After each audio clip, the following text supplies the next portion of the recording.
Hello, Slicey Dicers. This is Brian with another very quick video for you. I'm trying to keep this one a day thing up for a while, and something I was expecting to get today to do a quick review and didn't show up yet. So instead, I'm going to answer a question that I've gotten from a few of you by email and stuff. And my son actually even has asked this question. All the knives you're looking at here, why I have these ones out.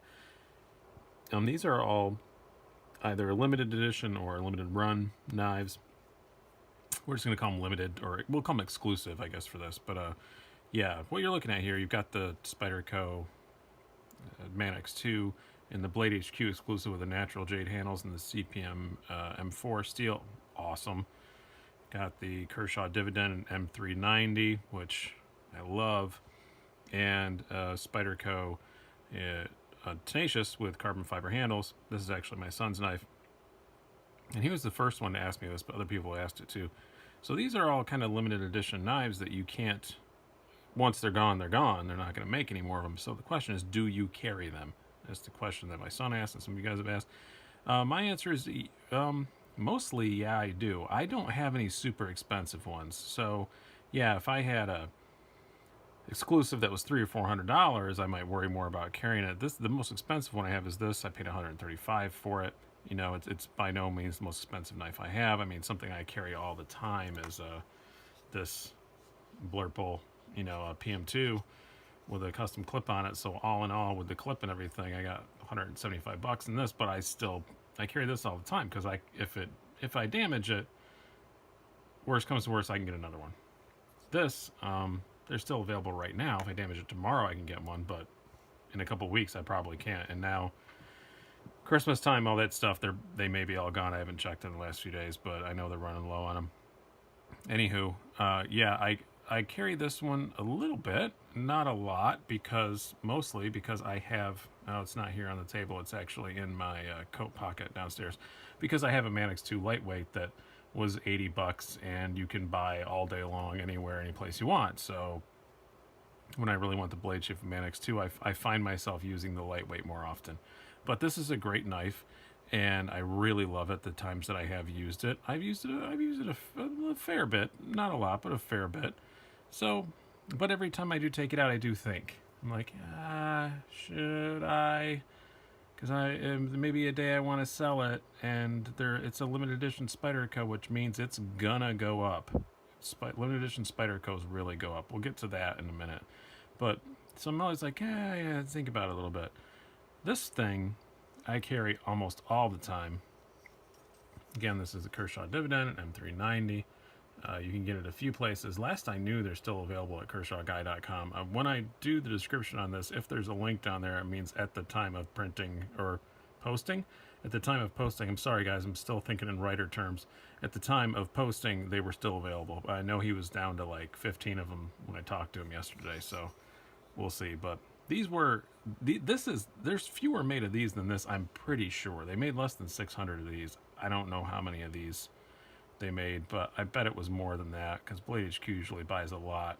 In my experience, Blade HQ exclusives usually like around 1,000. If somebody wants to correct me on that, feel free to, but there's usually a lot of them because Blade HQ is like the mothership of knife stores, so they buy a lot of them when they buy them.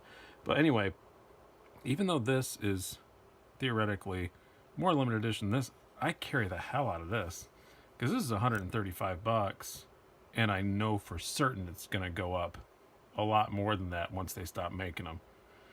This was $80, and it'll probably go up if I kept it pristine for a couple of years. But I could have it sit in my pocket for, I don't know, 1-2 years, and it might be worth 100.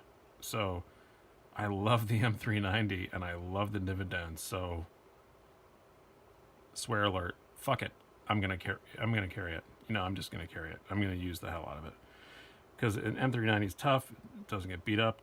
That's another reason why I don't carry this one as much. The M4 does require some maintenance. You got to keep some oil on it and stuff. And if it's got any patina, it detracts from the value. If this was Maximum or something like that, I'd probably carry the hell out of it.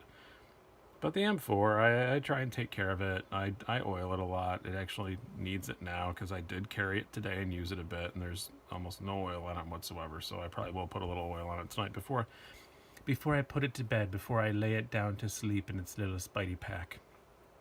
But yeah, I do love this, and every time I carry it, I'm like, maybe I should buy one like this. They make it the Blurple and the S110V and the Manix 2. I'm like, maybe I should get one of those. I really want one, but then you'll see later on this week, I've been carrying something else I got that has kind of filled that hole in my heart. It's a Spyderco, and it's kind of a combination of these two. You guys can take a guess. Steve, you commented on my videos. I bet you can take a guess at which one it is, but I got one the other day, and it is awesome. So yeah, that's kind of filled that hole in my heart between my lightweight and this. I'm digressing. This is a rambly video. This is just something I just wanted to get out because people have been asking me about it, and I want to be responsive and pay attention and attentive to my viewers. So now this, on the other hand, this is the one I got for my son. And when I bought it, actually, it was available in a couple different places. I debated between Amazon and Blade HQ. I think I eventually got it from Blade HQ. And my son saw the letter in there that said it's an exclusive for Blue Ridge Knives, I believe. So he was like, "Oh, should I carry this and use it?" Yeah, it's a Tenacious. I mean, yes, it is an exclusive. Once they're gone, they're gone. But the only difference is the carbon fiber scales. So that's one thing you have to look at. You have to look at what are the differences. This is how I evaluate it. First of all, what are the differences? Is it just the blade steel? Well, the blade steel is a big deal. But if it's just like this, it's just carbon fiber scales. Yeah, I'm gonna carry it because it's just the only difference is just the scales. That's not something that's gonna go up in value very much. If it's a very exclusive steel like M4, a lot of people don't work in that, then yeah, that may go up. And this is a pretty exclusive steel and different and very unique scales. So yeah, that's the one. That's why this one gives me pause to carry. And it's a high maintenance steel. This is a cheap knife. Not a cheap knife. Don't mean that. An inexpensive knife. This is an inexpensive knife with a very expensive steel. But it's steel that's very low maintenance. So yeah, that's why I carry the hell out of this. Does not give me any pause at all. This has been in my pocket. You guys saw in the interview, or the interview. Knives don't talk. You can't interview them. You saw in the review. I only picked this up Saturday. It has not left my pocket since. I love this thing. It just disappears. It's cool. I'm going to carry it. I'm not going to think twice about it. I almost thought the other night about buying another one. I actually had one in my cart at Kershaw Guy, and I was like, no, why? Why would you do that? Because it's Kershaw, USA made. They're gonna make other exclusive ones. I'll just get an S35 or something like that when somebody has one, if this wears out, and I don't think it will. And I have a lot of knives, so that's another thing to think of. If you only have 2 knives and one is an exclusive one and you're going to be using the hell out of it, then you got to think about it more. If you have I don't want to say how many I have, a fair amount, a lot, and you rotate them around, and then you don't have to think about it as much. I mean, if you've got a collection of 30 knives and you are routinely carrying 10 of them, you're not going to put a lot of miles on them. So it's all right. It's okay to carry it around.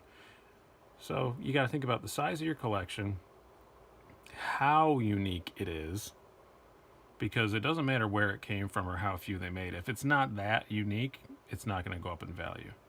For instance, this was, we'll focus mostly on this one, I think, for this last part. This was $135. I'm a Spyderco nerd, so I know, unfortunately, painfully firsthand, how much these things go up in value. It was $135.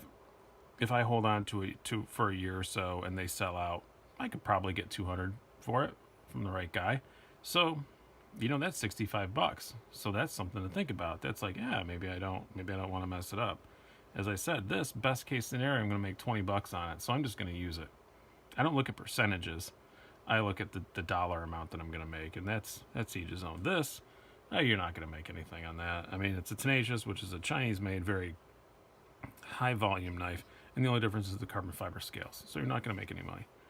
So you just kind of got to evaluate those individual things of whether or not you're going to carry and use it, beat it up.